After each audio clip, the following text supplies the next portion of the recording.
श्रीराम जय जय राम.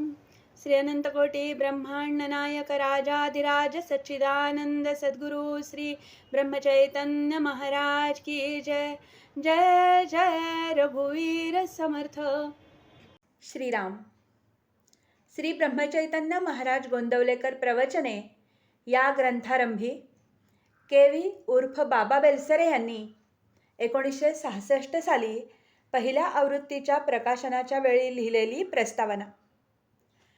श्री ब्रह्मचैतन्य महाराज गोंदवलेकर यांच्या प्रवचनांच्या संग्रहाला प्रस्तावना लिहिण्यास मला मनापासून आनंद वाटतो. व्याख्यान आणि प्रवचन यामध्ये मोठा महत्त्वाचा फरक असतो. तो असा की व्याख्यानामध्ये विद्वत्तेचे प्रदर्शन असते, तर प्रवचनामध्ये आत्मज्ञानाचे दर्शन घडते. व्याख्यान उत्तम झाले तरी व्याख्यात्याचे खाजगी जीवन कसे आहे इकडे लोक फारसे लक्ष देत नाहीत. आपला विषय तो कसा मांडतो याकडेच श्रोत्यांचे लक्ष असते. याच्या उलट प्रवचनकारांचे खाजगी जीवन कसे आहे, तो जे सांगतो त्यामध्ये त्याच्या जीवनाचे प्रतिबिंब पडते किंवा नाही याकडे श्रोत्यांचे लक्ष असते. श्री ब्रह्मचैतन्य महाराजांच्या प्रवचनांचे हेच मोठे वैशिष्ट्य आहे की आपल्या जीवनात जसे ते वागले तसेच ते बोलले. आपण जे आचरण करतो तेवढेच लोकांना सांगण्याचा आपल्याला अधिकार आहे असे ते नेहमी म्हणत. म्हणून या ग्रंथातील प्रवचनांच्या मागे प्रत्यक्ष आचरणाचा मजबूत पाया आहे हे वाचकांनी ध्यानात ठेवावे. ज्यांचे बोलणे आणि वागणे एकरूप असते त्यांनाच संत म्हणतात. संतांचे जीवन भव्य असते, उदात्त असते, तसेच भगवंताच्या प्रेमाने भरलेले असते. पण या सर्वांचे मूळ आत्मसाक्षात्कारामध्ये असते. म्हणून तो साक्षात्कार कसा करून घ्यावा हा एकच विषय संतांच्या प्रवचनात सापडतो. अर्थात या ग्रंथात संग्रहित केलेल्या प्रवचनांमध्ये आत्मसाक्षात्काराची सर्वांगीण शिकवण आढळते. सर्वांगीण म्हणण्याचा हेतू हा की मानवी जीवनाच्या सर्व अवस्थांमध्ये म्हणजे सामान्य माणसाच्या प्रपंचामध्ये देखील आत्मज्ञानाचे साधन यथासांग आचरता आले पाहिजे असा श्री महाराजांचा आग्रह आहे. आत्मसाक्षात्कार होण्यासाठी अनेकांनी अनेक साधने सांगितली. त्या सर्वांमध्ये भगवंताच्या अस्तित्वाची जाणीव अखंडपणे टिकवणे हे सर्वोत्तम साधन होय असे श्री महाराजांचे स्पष्ट मत आहे. भगवंत आहे, तो माझ्या जवळ आहे, अगदी माझ्या हृदयात आहे अशी जाणीव मनामध्ये टिकण्यास भगवंताचे सूक्ष्म चिंतन अवश्य आहे. असे सूक्ष्म चिंतन अर्थरूप असते. त्या अर्थाचे वाहक म्हणजे भगवंताचे नाम होय. या दृष्टीने भगवंताच्या नामस्मरणातून भगवंताचा भाव निर्माण होतो. एकदा भाव निर्माण झाला की सर्व प्रकारचे वाद, मते आणि मतांतरे आपोआप लय पावतात. नाम श्रेष्ठ का, तर ते सगुण आहे तसेच निर्गुण आहे, सूक्ष्म आहे तसेच स्थूल आहे, ज्ञानाला चालते तसेच अज्ञानाला लागू पडते, संन्याशाला समाधान देते तसेच प्रापंचिकाला तारते. इतकेच नव्हे तर अगदी हीनदीन व्यक्तीपासून ते श्रेष्ठ व्यक्तीपर्यंत सर्वांना मायेच्या जाळ्यातून बाहेर काढणारे नाम हे एकच साधन आहे. लग्न झाल्यानंतर बऱ्याच दिवसांनी गर्भात राहिलेली स्त्री आपल्या गर्भाला अति काळजीपूर्वक जपते.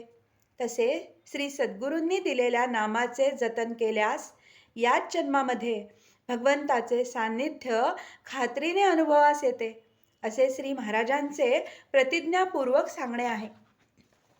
श्री महाराज लौकिकदृष्ट्या ग्रंथ पढलेले नव्हते, म्हणून त्यांची भाषा ओबडधोबड वाटते.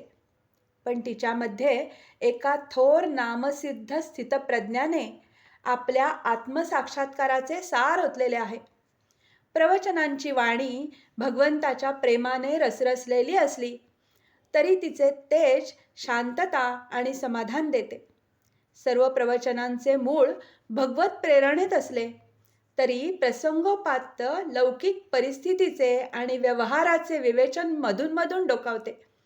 वास्तविक श्री महाराजांनी मोठा लोकसंग्रह केल्यामुळे त्यांच्या नजरेतून व्यवहाराची कोणतीही बाजू सुटलेली नाही. परंतु व्यवहार सांगताना देखील त्यांचे अंतिम लक्ष भगवंताकडे म्हणजे जीवनाच्या शाश्वत तत्वाकडे होते. देहाहून आपण भिन्न आहोत, आपण भगवत स्वरूप आहोत हे ओळखणे म्हणजे जीवन सफल होणे अशी त्यांची ठाम भूमिका असल्यामुळे प्रत्येकाने आपला प्रपंच आणि त्यातील सर्व कर्मे भगवंताच्या पार्श्वभूमीवर करावीत असे ते वारंवार सांगत. देहपूजेला जीवन सर्वस्व मानणाऱ्या 20व्या शतकातील सुशिक्षितांना आत्मज्ञानाच्या भूमिकेवर उचलून उभे करण्याचा प्रचंड खटाटोप त्यांनी जन्मभर केला. मानवी देहाला जीवनात फार मोठे महत्त्व आहे, पण ते भगवंताचे साधन म्हणून आहे. ही दृष्टी ठेवून देहाला चांगले खायला प्यायला घालावे, त्याला सुखोपभोग द्यावे, त्याला बलवान ठेवावे. पण केवळ तेवढेच करण्यासाठी जगणे म्हणजे भगवंताला विसरून जगणे हे पाप आहे असे श्री महाराजांचे सांगणे आहे. श्री महाराजांचे व्यक्तिमत्व अनन्य सामान्य होते म्हणून त्यांचे बोलणे सगळे एकदम कळणे अशक्य आहे. जो साधन करील त्याला मात्र त्यांच्या वाणीतून आपोआप प्रकाश मिळेल. या जगात एका भगवंताशिवाय सर्वस्वी नवीन असे काय आहे? त्या भगवंताच्या नामाचे चिंतन हजारो भक्तांनी करून सुद्धा तो पुन्हा नवीन आणि ताजा आहे. अर्थात भगवंताचे नाम जितके जुन्यात जुने तितकेच ते नवीनात नवीन आहे. त्या नामाचे महत्त्व सांगताना श्री महाराजांच्या अक्षराक्षरातून भगवंताचा भाव निथळू लागतो आणि ऐकणाऱ्याला किती सांगू आणि किती नको असे त्यांना होऊन जाते. विश्वातील जीवनात ओतप्रोत भरलेला भगवंत मनुष्य मात्राने नामस्मरणाने पाहावा आणि आपले जीवन आनंदमय बनवून टाकावे असा श्री महाराजांचा अट्टाहास आहे. श्री महाराजांच्या अंगी द्रष्टेपण होते. चालू काळाला तसेच पुढे येणाऱ्या काळाला आपल्या विशाल दृष्टीने ओळखून आत्मज्ञानाचे साधन सांगणारा पुरुष द्रष्टा असतो.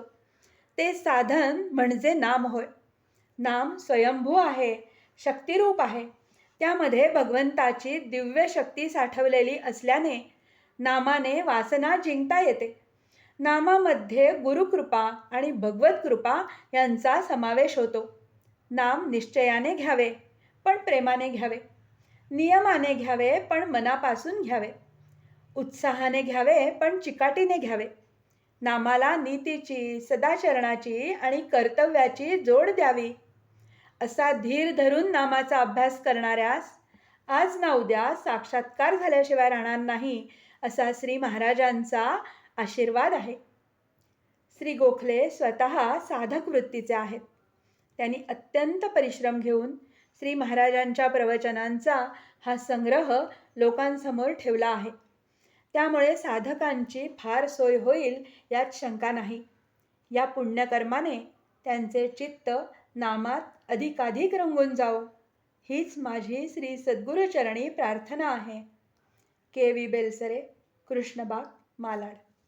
जानकी जीवन स्मरण. जय जय राम.